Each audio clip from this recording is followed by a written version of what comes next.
À l'aube de l'invasion coloniale, alors que les troupes françaises avançaient sur le territoire du Dahomey, le roi Chenangnon savait que l'heure du combat final approchait.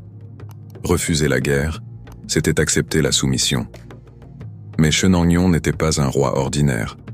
Son pouvoir ne venait pas seulement de son sang royal, mais aussi des fétiches sacrés qu'il portait en lui.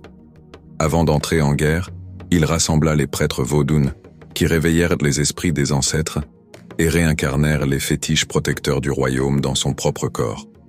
La nuit précédant la bataille, il se tint devant son peuple et déclara « Je ne suis plus seulement un homme, je suis la voix des ancêtres, le bouclier du Dahomey. » Lorsque les Français ouvrirent le feu, une scène terrifiante se produisit.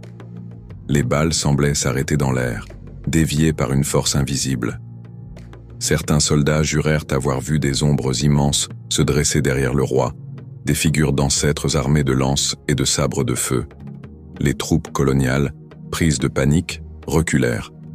Mais face à la puissance des canons et des fusils à répétition, même les dieux ne pouvaient totalement inverser le destin. Gravement blessé, le roi Chenangnon refusa de fuir. Il planta son épée dans la terre de ses ancêtres et cria « Plutôt mourir en guerrier que vivre en esclave ».